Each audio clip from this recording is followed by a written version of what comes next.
estamos de vuelta en Aquí y Ahora por 88.1 FM. Adulto Joven.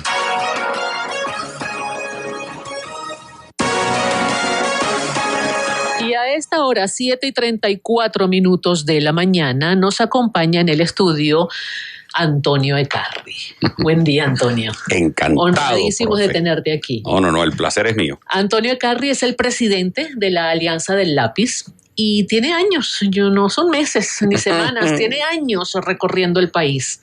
¿Cómo percibes el país, Antonio? Bueno, hay una cosa que en estos días alguien me recordó, un término que Arturo Uslar Pietri decía, que era que Venezuela entró en un cambio epocal. Los cambios epocales son los cambios de época. Que no es una época de cambios, ya esa quedó atrás. Ya eso pasó. Es un cambio de época. ¿Y por qué es un cambio de época? Porque todas las condiciones que daban vida a ese entorno que vivimos de la Venezuela de los 60, 70, 80, 90, de los 2000, ya esto cambió. Porque todo como nosotros vivíamos del petróleo, vivíamos de la industria petrolera. Y cuando un Estado depende, y una compañía o una persona, usted misma, profesora, si el 95% de sus ingresos se le cae en un día, bueno, o a cualquiera del que nos esté escuchando se le caen los ingresos, ¿qué va a ocurrir?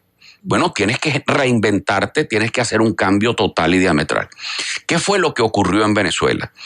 En una hecatombe. En Venezuela ocurrió una hecatombe. La historia de Venezuela está llena sobre todo de tres fundamentales. Uno fue la guerra de independencia, que nos llevó todo el siglo XIX, de guerras civiles, etcétera, de caudillismo. La segunda gran hecatombe o cataclismo, ¿cuál fue?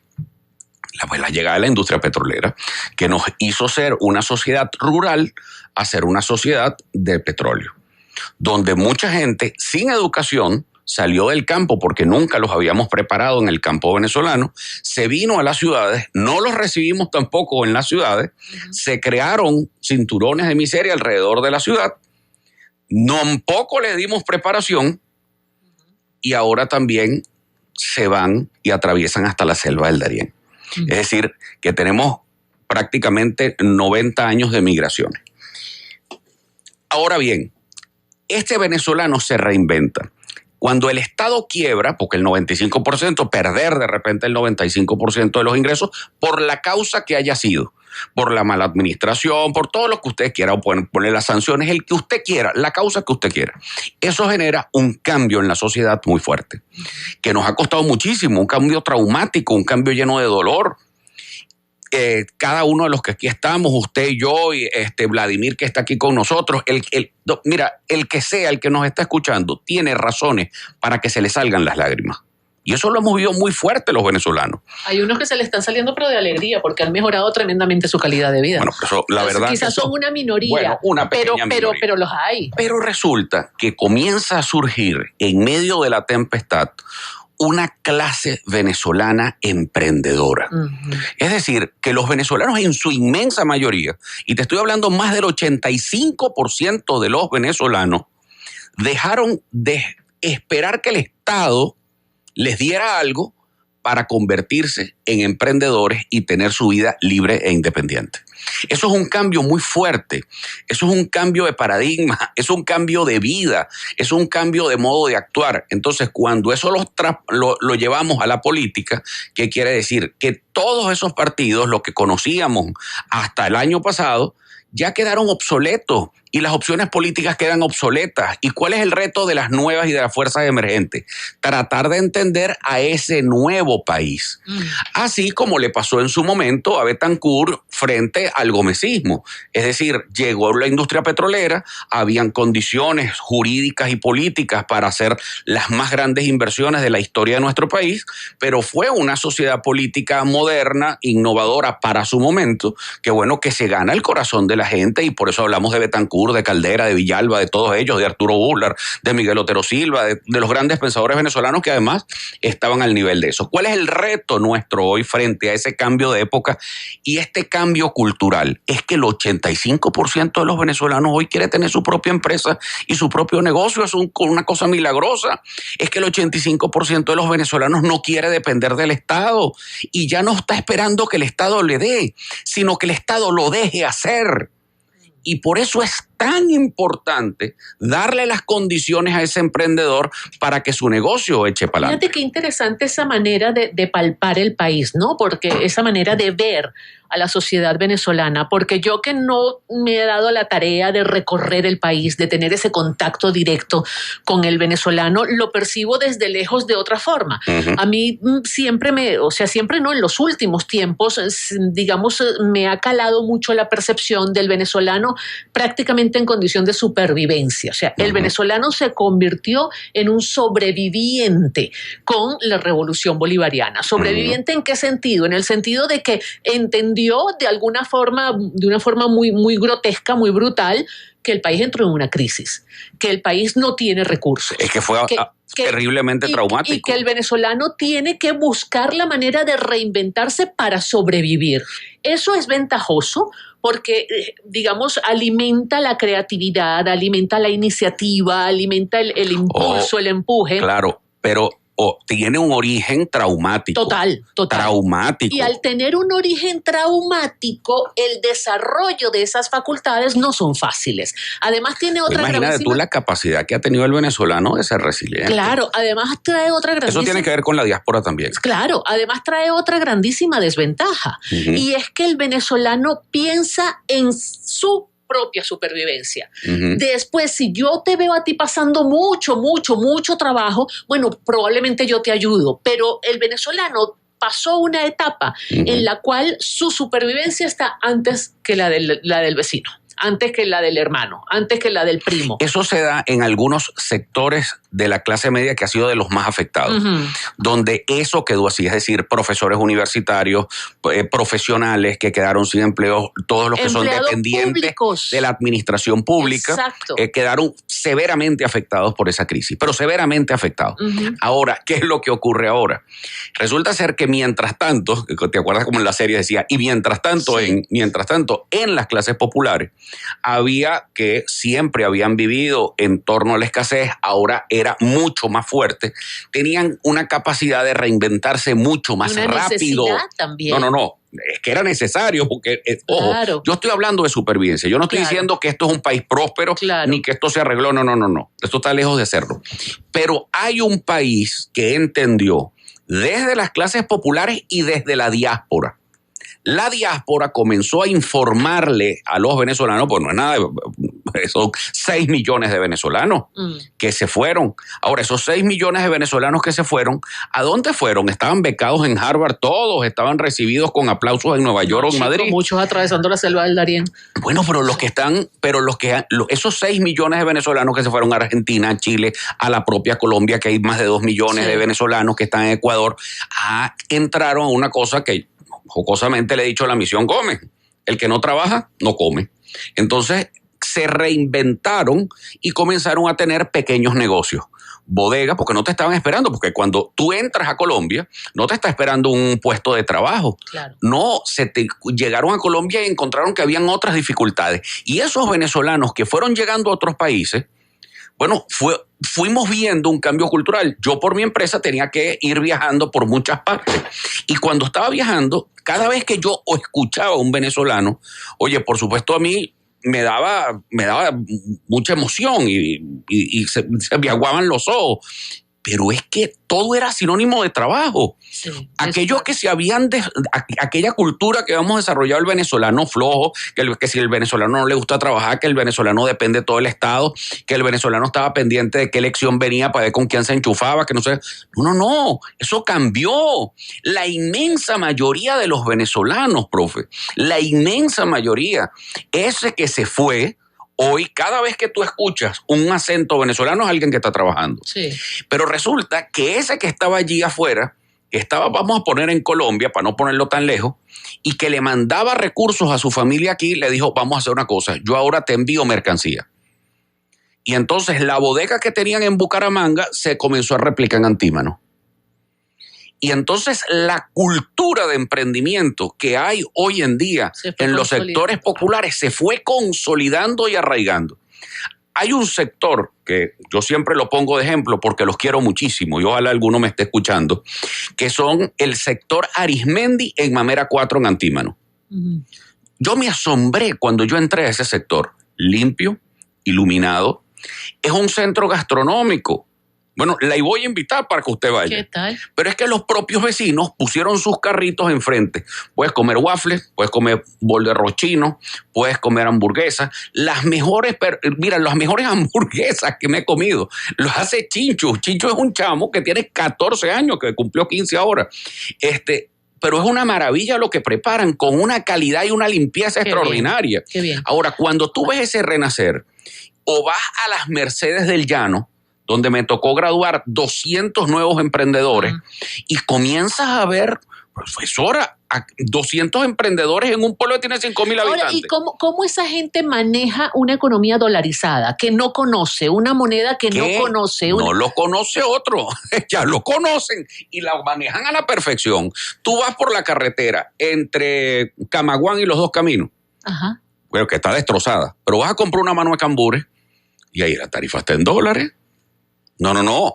El dólar llegó a cada rincón de Venezuela porque la gente se dolarizó, claro, y el país se dolarizó de facto. Claro. Ahora, ¿qué era lo lógico? Que todo este movimiento económico, porque el Estado venezolano quebró y el Estado venezolano se desmanteló. Uh-huh. Ahora, ¿qué es lo que no funciona en Venezuela? Lo que no funciona es el Estado. Uh-huh. Lo que no funciona son los servicios del Estado. ¿Por qué? Porque están diseñados bajo un concepto y bajo un entramado legal de un país que iba a colapsar y que colapsó. Uh-huh. Y que Arturo Uslar Pietri lo dijo 100,000 veces. Y no es que era evidente, es que era evidente. Un país que estaba consumiendo más de lo que le entraba. Claro. Un gasto público que imagínate que entre 1930 ha entrado el 2012, se gastó, imagínate tú, el gasto público creció 300,000%. 300,000%. Aumentó tremendamente la nómina, ¿no?, de la administración pública, entre otras cosas. Eso y no nos es que se hizo más eficiente. No, era al contrario, sí, era totalmente al contrario. O sea, el problema es que se hizo profundamente ineficiente. Así es. Porque algo que sea tan grande, evidentemente iba a colapsar. Claro. Entonces, y colapsó la industria petrolera, y colapsó PDVSA, y colapsaron todo ese modelo rentista, y todo ese modelo populista colapsó. Ahora, ¿a qué tenemos que dar paso? Al nuevo Estado venezolano, de lo que nosotros hemos venido proponiendo como la nueva Venezuela. La nueva Venezuela, que es el emprendedor por encima de todo, la educación como una vía para transformar el país y darle más herramientas de capacitación a ese emprendedor para que pueda tener su empresa, para que esa gran mayoría de venezolanos sean empresarios, sean emprendedores, sean promotores, sean en las diversas áreas del Estado, pero tengamos un Estado pequeño, pero que no funcione. Es decir, que funcione adecuadamente. ¿Y qué significa eso? Eso significa que haya buenos servicios públicos, que tú te enfermas, que a ti te dan un puyazo en cualquier, hoy en día en Santa Mónica o en cualquier parte de Caracas. Uno cree que le está dando un infarto del ataque de estrés que tienes, porque sabes que no, si no tienes seguro, ya tú sabes para dónde vas. Uh-huh. Es decir, un hospital en Venezuela es un infierno. Luego tienes también todos los que son los servicios de educación. Tampoco funcionan. La educación en Venezuela tiene la Santa María abajo. No hay comedores escolares, no hay servicios, no hay útiles escolares. Los niños no tienen zapato para ir a la escuela. Eso es una realidad. Eso es el Estado que colapsó. Entonces, frente a todo eso, están todas estas malas noticias, pero está una muy buena, que el venezolano cambió culturalmente, que ahora viene el venezolano empresario, y yo estoy inmensamente feliz. Lo que Arturo Uslar veía, y lo veía evidentemente, que había una sociedad que estaba condenada al colapso y al fracaso por el inmenso gasto público y el inmenso tamaño y el despilfarro que había, yo hoy estoy convencido que si Arturo Uslar Pietri viviera, estuviese diciendo: después de pasar por Antímano o por Mamera, lo que viene es una sociedad mucho mejor porque es una sociedad de empresarios, una sociedad de emprendedores, una sociedad de propietarios y una sociedad libre. ¿Y cómo se garantiza la estabilidad de la economía para poder tener éxito en un emprendimiento? Ese es otro tema, porque mientras tú no tengas un Estado que te dé seguridad jurídica y que tenga políticas económicas y políticas monetarias acertadas... ¿Tú sabes lo que es montar un negocio con toda esa incertidumbre? A eso me Vas a ser exitoso, vas a ser inmensamente exitoso. Es decir, el venezolano está rompiendo todos esos obstáculos y se va a llevar por delante a esa clase política populista, demagógica, colapsada y que no le responde. O sea, aparte es más o menos de la premisa de que la necesidad hace la fortaleza. Profesora, llegamos a un número extraordinario de data análisis, 9-1, 9-1, porque no es 40-50. Aquí te pregunta un oyente, Ángela Fernández, feliz mañana, Giovanna, ¿a qué clase media se refiere el entrevistado? Si aquí la clase media la desaparecieron. Qué éxito tener una bodega en cada esquina que venga a Montalbán, Quintas ahora con el estacionamiento de bodega. Es que el cambio, fíjate, yo no estoy diciendo que la gente sea próspera ni que Venezuela se arregló. Yo estoy hablando de un cambio cultural de fondo. Que la clase media, por supuesto, es la primera víctima de esto, porque así como está la Montalbán... O sea, pasar a una economía de bodega y tarantín, pues es lo que dice aquí la Ángela Hernández. Dice, así avanza un país, cada quien abre un tarantín en su casa, trae de fuera para vender desde medicamentos, alimentos, sin las debidas normas sanitarias. Yo te estoy hablando del cambio cultural y de la gente de lo que está pensando. Yo no te estoy hablando de que la gente es próspera y es feliz. No, falta mucho para eso. Ahora, ¿qué necesitamos para que eso que nos dice Ángela se supere? Y que en vez de tener un tarantín o una casa, que fue una casa muy bella con jardines, propia de la clase media venezolana, en Montalbán, en San Bernardino o en cualquier parte de Caracas, regrese a ser así, la gente pueda tener su empresa y no tenga eso, sino un supermercado o tenga otro tipo de negocios hasta por internet, porque la gran sociedad del siglo XXI es la sociedad de los emprendedores, la gente que se está renovando constantemente y en reto permanente. ¿Qué tiene que haber? Un Estado eficiente, un Estado que deje de ser un obstáculo. Y para eso tenemos que cambiar mediante el voto popular en las elecciones del 24. ¿Cómo hacemos? Un cambio sin sobresalto, porque nadie quiere otra vez. Esa persona que está tratando de sobrevivir no se va a notar otra vez en ninguna aventura que tenga que ver con sobresaltos en el país. Pero ¿cómo salimos de ese chantaje? Pero que si no es protestando, no, es votando. Porque si seguimos dejándole el espacio a la gente para que no voten, pues van a seguir gobernando los mismos, haciendo lo mismo y sin que nada pase. Ahora, ¿cómo lo vamos a hacer? Un cambio sin sobresalto y con ideas muy claras. ¿Estás dispuesto a ir a unas primarias? Mira, el tema de las primarias para mí me incomoda muchísimo, porque yo soy uno de los grandes decepcionados de la oposición, Giovanna. ¿Y entonces cómo se hace eso? Yo creo que lo que hay que... Porque ese 9-1 de los venezolanos que te hablaba ahorita, de la última encuesta de Data Análisis, es que el 90% no quiere a ninguno de los dos bandos. Claro, pero si ese 90% lo distribuyes entre 39 candidatos... No, eso no va a pasar así. Eso no va a pasar así. Eso va a pasar que quien tenga la mejor fórmula va a imponerse por encima de los demás. Así haya 15 candidatos. Así haya 15, pueden haber 44.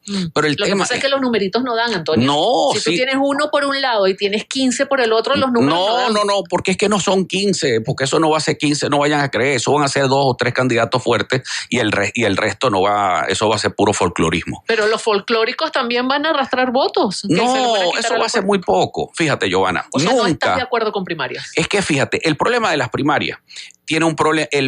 La primaria no puede ser el fondo, porque la primaria no resuelve los problemas, los agrava. Porque hay diferencias de fondo entre la oposición. Yo soy uno de los inmensos decepcionados de la oposición venezolana. ¿Por qué? Porque los que llegaron al poder con el gobierno interino hicieron exactamente igual que el chavismo. ¿A cuál poder llegaron? Al de la administración de los bienes del exterior, Giovanna. Fíjate lo que pasó en Monómero, o fíjate lo que pasa en Citgo. Todo es opaco. No rinden cuenta. La vergüenza que nos dio a nosotros cuando el presidente Duque, porque era el presidente Duque fue el primero que denunció la crisis que había en la empresa Monómero, donde colapsó el campo colombiano, porque era una empresa administrada terriblemente por la oposición venezolana. Y habían cartas del gobierno americano, y existen cartas del gobierno americano diciendo la mala administración de los 4 partidos que intentan seguir siendo ellos y que unos partidos mayoritarios, pero, sin embargo, donde la gente ya lo quiere. El apoyo político del Estado norteamericano. Pero por ahora. Pero los mantienen. Pero representan, Giovanna, representan lo viejo. Ese inmenso país quiere algo nuevo. Eso es como algo, como le pasó aquella vez, ¿tú te acuerdas a Irene Sáez? Sí, claro. Que le decían a todos, pero Irene, tú sola no puedes llegar, necesitas el apoyo de una maquinaria. Le dieron la maquinaria y hasta ahí llegó la candidatura de Irene. Ahora, ¿qué es lo que ocurre? El país quiere algo nuevo. Y hay que derrotar a esa clase política populista, roja, azul, amarilla, lo que sea. Esa clase política populista hay que derrotarla, hay que ponerla a un lado para construir una nueva Venezuela. Y en el caso del lápiz, nosotros lo que proponemos es hacer del país el país de la educación y que haya una inmensa mayoría que apoye un gobierno independiente, un gobierno que haga cambios sin sobresaltos, donde no haya ganados ni derrotados, sino que haya un cambio sin sobresaltos en Venezuela. Y me dice, pero es que esto es utópico. Es que todos venimos traumatizados. Así es. Ahora, pero hay que inventárnoslas, porque los que vienen manejando la oposición desde hace 22 años, ya tú sabes que buenos resultados no han tenido. Nos queda muy poco tiempo, Antonio. Brevemente, ¿cómo se hace todo eso que tú has descrito, que suena muy bien, suena muy bonito, suena muy atractivo, con la precariedad institucional que tiene el país y con unas Fuerzas Armadas absolutamente politizadas? Con 2 palabras, con paciencia y con valentía. Porque tienes que tener muchísima paciencia para aguantar la firmeza necesaria de convicciones y la valentía de imponer esos cambios con mucha paciencia y constancia. Todos los procesos de paz en el mundo, están revestidos, Giovanna, de mucha paciencia y de mucha constancia. A mí me parece que ese es uno de los puntos que pudieran hacer mucho más vulnerable cualquier próximo gobierno en Venezuela. Es que muchísimo. Pedirle paciencia a la gente, porque la gente ha tenido tanta paciencia durante más de 2 décadas que ha visto deteriorar su calidad de vida, ha visto dividirse la familia. Fíjate que esto es bien importante. Hay que construir, es una nueva mayoría popular que te permita ganar, que te permita cobrar esa elección y que te permita gobernar. Porque tú vas a gobernar desde Miraflores, no vas a gobernar desde un bodegón en las Mercedes. Y eso significa que tienes que estar... Pero vas a gobernar para todos, vas a gobernar para las Mercedes, para la Lagunita, para Antímano, para Cabricuao. Para todos, pero tienes que gobernar desde la clase popular para hacerlos también clase media. Porque nosotros queremos hacer que la clase popular venezolana y que las clases más bajas se conviertan a clase media. Y para que sea la clase media más grande de América Latina, eso lo podemos lograr, claro. ¿Cómo lo podemos lograr?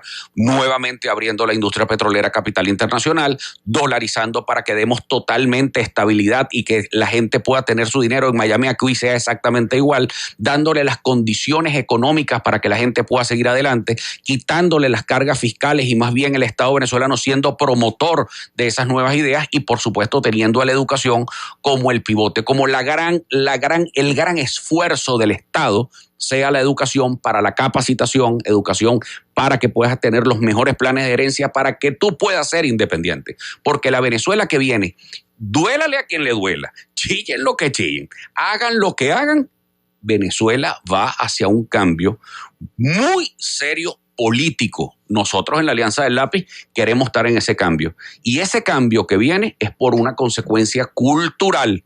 No quiere populismo, no quiere demagogia, quiere que tú eches para adelante. Y lo que te decía Ángela, esa bodega que está en esa casa, que otrora fue una casa llena de jardines en Montalbán, va a volver a ser una casa llena de jardines y de cosas bellas y bien bonitas, reestructurando esas casas Art Deco de San Bernardino. Todo eso va a ser, pero con un gran movimiento económico que permita a Venezuela relanzarse hacia el siglo XXI, porque estamos bien atrasados. Pero la única manera de hacerlo es por una vía pacífica, constitucional y haciendo realmente un proceso de cambios cargado de democracia, de paz, de tranquilidad y sin sobresalto. Oye, Antonio, me quedaron un montón de preguntas en el tintero, quedaron un montón de temas que no pudimos... Lo que queríamos hablar no lo hablamos. Pero bueno, eso nos obliga a seguir conversando. Esta es apenas la primera de muchas conversaciones que van a venir. De aquí al 2024 tú me dirás cuántas veces vamos a hablar. Les damos un secreto. A ver. Créanme, escúchenme todos los que me están escuchando. Hubo un sistema político que está derrotado culturalmente. Se los dejo ahí. Interesante. Después lo hablamos políticamente, Sí, pero después culturalmente eso. ya está derrotado. 1 millón de gracias por estar con nosotros. Hasta una próxima y cercana oportunidad. Dios me los bendiga a todos. Amén. Era Antonio Ecarri, él es presidente de la Alianza del Lápiz. Interesante sus planteamientos, por lo menos novedosos, ¿verdad? Vamos a una pausa y enseguida volvemos con más. Estás escuchando